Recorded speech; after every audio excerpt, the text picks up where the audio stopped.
Week 13 is officially underway, and we are in crunch time when it comes to fantasy football playoffs. You guys have to win your matchups in these next 2 weeks to secure your spot in advance. And today, I'll be going through my top 30 wide receivers in the tier list format I bring you guys every week. I'm covering my wide receiver 1s, my wide receiver 2s, my wide receiver 3s, and my 5 favorite deep flex plays. So if you guys enjoy, make sure you leave a like down below. Comment your biggest start-sit decision. I'll try to get to as many as possible. And of course, if you are new to the channel, hit that subscribe button. We are on the road to 40,000 subscribers. I'll appreciate you guys for that continued support. But with that being said, let's get right into it.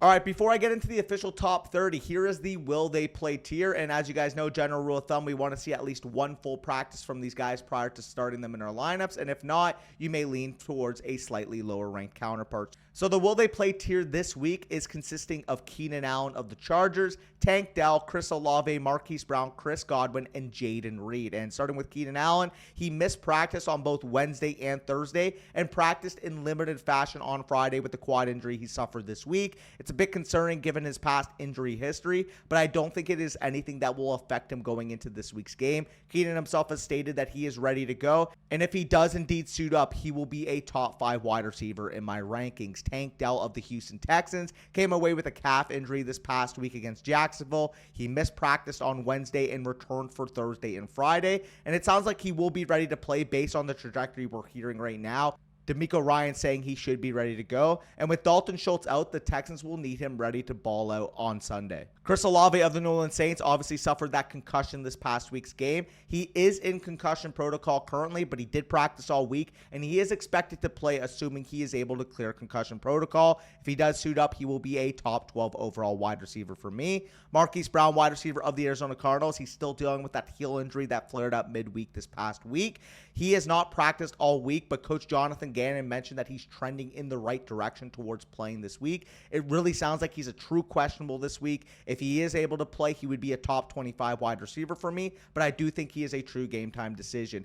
Chris Godwin, wide receiver of the Tampa Bay Buccaneers, he's labeled as a game time decision with the neck injury he's been suffering, and if he does play, he will be a top 35 wide receiver in my rankings. Jaden Reed, wide receiver of the Green Bay Packers, he came down with what's been reported as a chest injury. He missed practice on both Wednesday and Thursday.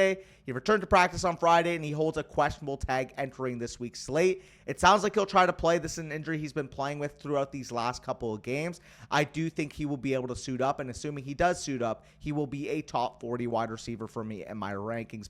But I think we can move on to the guys on bye this week, and we'll keep it really rapid fire here. The Raiders are on bye week, so if you have Devontae Adams and Jacoby Myers, they cannot be entering your lineup. The Bills are on bye, a.k.a. Stephon Diggs and Gabe Davis. The Bears are on bye with DJ Moore. The Vikings are on bye with Justin Jefferson and Jordan Addison. The Ravens are on bye with Zay Flowers, and the Giants are on bye. So we can head on now to the official top 12, and we start out with the wide receivers 1 to 6, the 3 guys I'll be talking about. First duo actually happens to be on the same team with Tyreek Hill of the Miami Dolphins and Jalen Waddle of the Miami Dolphins, coming in as my wide receiver 1 and 5 respectively. Travel on the road to play the Washington Commanders this week. And from a game environment standpoint, Miami is implied for a slate leading 29.5 points against a Washington Commanders defense that ranks as the 2nd easiest matchup on the entire matchup chart. We know with Tyreek Hill, he is an every week truly elite wide receiver 1, but I do think that Jalen Waddle gets a huge bump going into this matchup. And since he's returned from his back injury against the Eagles, he's averaged 15.5 PPR points per game and has commanded a 24% target share in that time frame.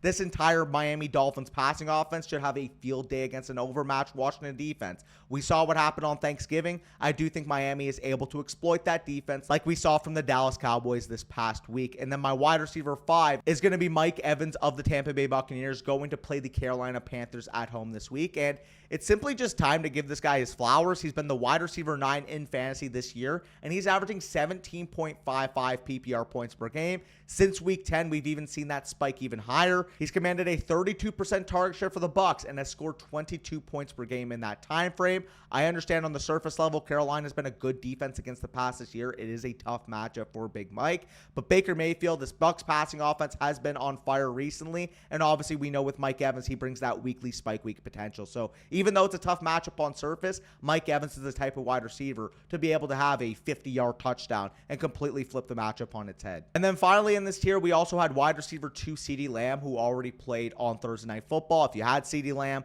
obviously a big-time performance against the Seattle Seahawks, 41-35 game. We were able to see CeeDee Lamb command 17 targets, and he turned that into 12 receptions, 116 receiving yards, and a receiving touchdown. Also chipped in 2 carries for 30 yards, en route to scoring 32.6 PPR points. If you have CeeDee Lamb, obviously this was the elite big-time performance you were hoping for, and having him as my wide receiver 2 on the slate does feel pretty vindicating. But now we move on to wide receiver 7 to 12, and I'm going to first talk about Michael Pittman Jr., my wide receiver 8 on the slate. He goes on the road to play the Tennessee Titans this week, and he's been a target monster all year for what's been a surprisingly efficient Colts offense with Gardner Minshew at the helm. Got to give Shane Steichen his flowers. This offense has been functioning very well despite having the backup quarterback in. And Michael Pittman Jr. has been the alpha #1 target, 32% seasonal target share. And he's been a top 20 weekly wide receiver each week since week 6, and now plays a Titans defense that ranks as the dead last easiest matchup on the entire matchup chart. The Colts are implied for nearly 22 points as road favorites this week, and the Sharps actually favor the over on that 42.5 implied total. So I expect a big-time performance. Michael Pittman Jr. has been a stud all year, and I think he adds to that tally this week. But moving on, I have my wide receiver 10, Devontae Smith, and my wide receiver 12, Deebo Samuel, bunched together with that big-time pivotal matchup this week. 49ers versus Eagles in Philadelphia at Lincoln Financial Field. I think we're going to see absolute fireworks with Devontae Smith. The Eagles are at home. Again, pivotal matchup. I expect them to lean on the pass game, knowing that the San Francisco 49ers are able to stop the run this week. And I think it very much applies to Deebo Samuel on the other side as well. He's averaged 15.67 PPR points per game in his last 3 games since coming from injury. Obviously, like I kind of mentioned, Brandon Ayuk I view as still being the wide receiver 1. But this offense is one of the best in the entire league and are still implied for 25 points as road favorites. I love all the pass catchers in this game, and like I kind of mentioned at the top, I expect a ton of points to be scored. I expect this to be a 28-24, 31-27 type of game this week. But you guys knew to start these guys like I mentioned at the top, so now let's spend more time on my wide receivers 13 to 30 this week. Starting off with my high-end wide receiver 2s, a pair of Rams here with Puka Nacua coming in as my wide receiver 13 and Cooper Kupp coming in as my wide receiver 16. Both obviously playing in the same matchup, going to play the Cleveland Browns at home this week. And the reason why I have them here, I understand I will get into the matchup right in a second. Obviously, the Browns defense on their own end is absolutely no joke. Kupp and Nacua are commanding a 56% seasonal target share combined on this Rams offense that has operated well once Matthew Stafford has been healthy. It's a nightmare matchup, like I kind of said at the top. No doubt, Cleveland is absolutely no joke. But I think these 2 wide receivers are too involved in this offense not to be viewed as wide receiver 2s. Despite the tough matchup, LA is still implied for nearly 22 points in this game. And although I have Puka as my preferred option, I do think Kupp will bounce back, assuming he is fully healthy and returned from that ankle injury he suffered a couple weeks ago. But now my wide receiver 14 and my start of the week, Nico Collins of the Houston Texans going to play the Denver Broncos. And the reason why Nico Collins is my start of the week is that I think this is one of the highest scoring games of the entire slate, with Denver going up against the Houston Texans. With Nico Collins, he's commanded 20 targets in his last 2 games. Like I mentioned with Tank Dell, Dalton Schultz is already ruled out for this game. And even if Tank Dell plays, he will be banged up with that calf injury. I expect Nico Collins to be heavily involved from the get-go this week. Denver has been recently better against opposing wide receivers. But with how this Texans passing offense has operated with CJ Stroud, I am a big fan, and I do trust that CJ Stroud, despite the tough matchup, will be able to keep this passing game going. They're still implied for 26 points. Collins has flashed spike week potential, and I do think he ends up getting there this week. And what could be a potential playoff atmosphere game between the Broncos and the Texans, I think the winner has a really good shot at the playoffs, and the loser may just be eliminated. So I think both teams bring their A game, and I expect Nico Collins to have a big-time day. Wide receiver 15 for me this week is Garrett Wilson of the New York Jets going to play the Atlanta Falcons at home. And it's pretty much the same story for Garrett Wilson every week. He's talented enough to be a wide receiver 2, but the situational factors will limit his overall ceiling in fantasy. Fun fact about Garrett Wilson, he is an absolute target commander. 58 targets in his last 5 games played. He is one of the top alpha wide receivers in the NFL, and it gives him a relatively high PPR floor in my opinion. However, the reason why he doesn't rank higher is that the Jets are only implied for less than 16 points this week against Atlanta, and the Falcons are a very tough matchup on the entire matchup chart. If Wilson gets there, it's going to look a lot like he did last week. high amount of targets, inefficient on his targets, but he will get there because he gets, 7 catches, 50 yards, and maybe scores a touchdown with their 16 implied points. Wide receiver 17 for me is T. Higgins of the Cincinnati Bengals, going to play the Jacksonville Jaguars on the road this week. He's making his return to play against the Jaguars on Monday Night Football, and it's really tough to gauge where exactly we should be valuing T. Higgins at this point. Like, on one hand, Higgins, he's been banged up. He's going to get much worse quarterback play this week with Jake Browning under center, and it's a relatively choppy game environment with the Bengals only implied for less than 15 points. However, I do think T. Higgins is a stud wide receiver in his own right, and we were able to see just this past week that Jamar Chase, despite the low implied total, despite the bad quarterback play under center, was able to pay off because he's a good enough player. Is T. Higgins a good enough player to pay off? We will see soon enough, but I do think with him coming back, he still has a top 20 level outlook. But now we move on to the low end wide receiver 2, starting off with my wide receiver 19 this week, which was DK Metcalf of the Seattle Seahawks. Obviously played on Thursday Night Football. Huge performance from him. 6 receptions, 134 yards, and 3 touchdowns on 8 targets. 37.4 PPR points. Now, hindsight, obviously, I wish I had DK Metcalf a little bit higher in my rankings, but from the surface level, Dallas was a nightmare matchup. They were playing at home. They've been a different team at home. The defense just really had an off game. DK Metcalf, to his own credit, made a big-time performance, played very well in that game. I do think that going forward, maybe DK Metcalf can have some more upside than we initially anticipated, the way Geno Smith played against the Cowboys. But that's a lot of projection. Geno was playing bad before that game, so don't mind where I had him coming into the week. Just obviously looks low now, knowing hindsight bias is at hand. Wide receiver 20 for me is Christian Kirk of the Jags, going to play the Bengals at home Monday Night Football this week. And I still like Christian Kirk. Do not get me wrong. I think he's a pretty set, top 25 wide receiver weekly. But I do think he has a clearly capped ceiling at this point. He only has 1 game over 20 PPR points, but only 3 games under 10. He's typically in the 10 to 20 range. He's pretty reliable, wide receiver 2-3 archetype. I just simply prefer Calvin Ridley because I think he has a demonstrably higher ceiling on a week-to-week basis that can absolutely win you a week, and I simply don't think Christian Kirk has that level of upside. Again, solid projection. Jags are implied for 23 points. Christian Kirk should be in the wide receiver 2, wide receiver 3 realm of fantasy. I just don't think he has the highest ceiling of this range. And speaking of high ceilings, my wide receiver 21 is Rashee Rice of the Kansas City Chiefs, going on the road to play the Green Bay Packers. And Rashee Rice is extremely polarizing because his range of outcomes is completely volatile this week. In the last 5 weeks, he's upped his route participation from 46% on the year to 61% in that stretch. And while 61% is still not that good, Rice has turned in 14 PPR points per game and has flashed big-time potential for an offense that needs playmakers at the wide receiver position. If he ups his snap share, he's got legit top 15 level upside. But if he doesn't increase his snaps, we could see him regress with how well he's been playing recently. Hopefully it's the former. Hopefully KC realizes that they need wide receiver talent to be able to compete with the top teams in the AFC, and hopefully they give Rashee Rice the chance to be able to dominate this week. He is the best wide receiver on the team. Kansas City's still implied for 24 points, so if he does see increased snaps, I think, like I said, he's got a top 15 level ceiling. Wide receiver 22 is Courtland Sutton of the Denver Broncos, going to play the Houston Texans on the road. 8 touchdowns in 11 games this year. He has had a big bounce back and has established himself, in my opinion, as Denver's wide receiver 1.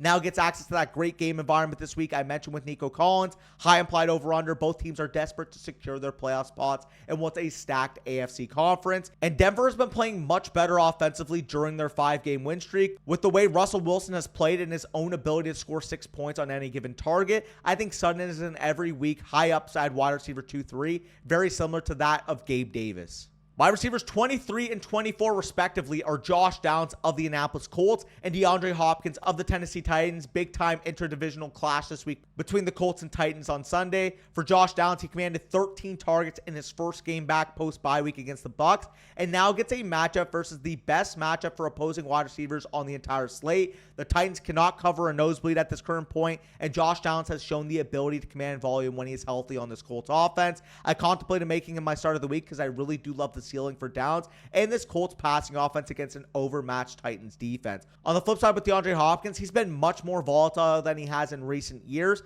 He's still largely a fantasy wide receiver 3 and has demonstrated some spike potential, but his volume has gone down dramatically. Against this Colts defense, we've seen some big-time fantasy performances for wide receivers this year, and this does rank as a favorable matchup for DeAndre Hopkins on the matchup chart. And Hopkins could be on the downtrend given the lack of volume he's seen this year. However, we've also seen him be very efficient on this volume. I do think that if Will Levis is humming, if that DeAndre Hopkins connection is working, he's got a very high ceiling in this matchup, given the fact that, like I said, with the Colts side, I expect points to be scored. But now we move on to the wide receiver 3s, and we start off with the wide receiver 25 I had of the slate with Brandon Cooks of the Dallas Cowboys. He was able to turn in 4 targets into 4 receptions, 45 yards, and a receiving touchdown, and also had a 2-point conversion on Thursday night. 16.5 PPR points. If you start him as a top 30 wide receiver, you were very impressed with that performance. And we can also just group in my wide receiver 28 on the slate, which is Jackson Smith-Njigba of the Seattle Seahawks. We were able to see him command 11 targets and turn that into 7 receptions, 62 receiving yards, and 13.2 PPR points.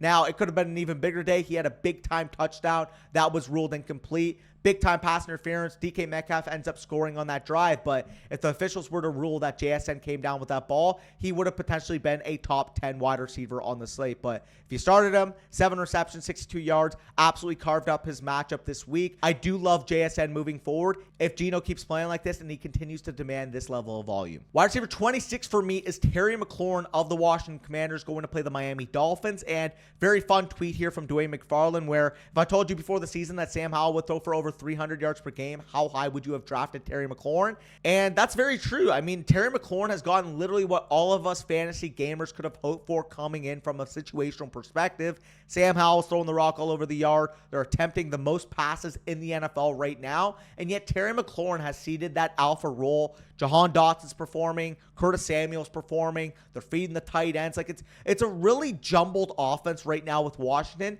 We simply just aren't seeing Terry McLaurin take command like we have in the past. He's still getting the raw target numbers, but only 57.8 yards per game, which would rank as the lowest in his entire NFL career. And in fact, his 12.28 PPR points per game is the lowest of his NFL career, including his rookie season, including his second season. We really just haven't seen Terry McLaurin take that next step despite the situational advantages he has this year compared to previous years. Obviously, it's a very nice matchup on the surface level, which is why he's still a top 30 wide receiver. He's getting the raw targets. It's a great game environment against Miami. They're going to have to score points to be able to compete with that high-octane offense, and Miami has ceded points to opposing wide receivers this year. So with Terry McLaurin, you just kind of have to trust the process, even though it's kind of a disgusting process to follow at this current point. And very similar to Terry McLaurin, we have Deontay Johnson going up against the Arizona Cardinals. Between concerns about Kenny Pickett, Deontay's play, Deontay's attitude, there was a play that was highlighted on social media where he basically just stopped playing in the middle of a play.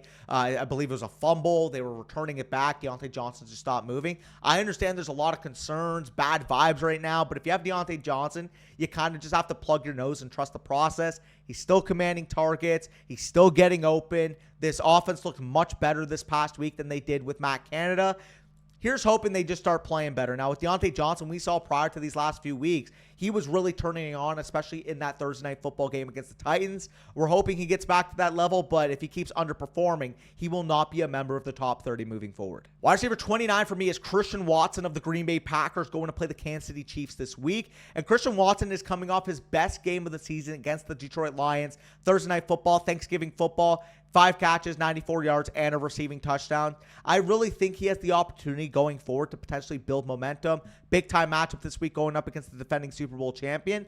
It's truly sucked watching what's unfolded for Watson this year, but I do think that he has sneaky upside entering the fantasy football playoffs. And this week, I get it. It's a very tricky matchup on surface level. The Kansas City Chiefs are very good against opposing wide receivers, but I think that with the Packers on a push to potentially clinch a playoff spot, and with Jordan Love playing his best game potentially of the year against Detroit on Thanksgiving, this offense has the opportunity to build momentum, and I do think if they're going to do so, Christian Watson will have to be the stud number 1 wide receiver that we drafted him coming into the year to be. And then finally, my wide receiver 30 on the slate is Drake London of the Atlanta Falcons going on the road to play the New York Jets. And I'm closing a video on a guy that typically would be much higher in these rankings. You guys know how much I love Drake London, commands volume, but there is just no denying that this is a death sentence of a matchup against the Jets this week. The Jets secondary, as we know, is obviously no joke. They are one of the toughest matchups on the entire matchup chart, and I think this is just going to be a low-scoring snooze fest. The Jets defense knows that they have to keep the Atlanta Falcons offense at bay, which is kind of my concern. I don't think this is going to be a very good game environment for Drake London. However, he's been performing just much better on his own right. Since week 4, he's commanded a 26% share of the Falcons' overall targets and 48% of the Falcons' red zone targets, despite being banged up in week 8. And the only way he really pays off this week is by getting there on volume, because the matchup is so tough. But Drake London has shown he is the type of wide receiver that can earn that type of volume. Now to rapid fire my top 5 favorite deeper league flex plays. Starting with Jahan Dotson, the Washington Commanders goes to play the Miami Dolphins this week. 4 games in double-digit PPR points over his last 5 contests. Mentioned, of course, with Terry McLaurin, he's been struggling. Jahan Dotson would be the beneficiary if he stinks it up again. Still a very ideal matchup, like I said, against Miami in a game where Washington will throw it 45-plus times.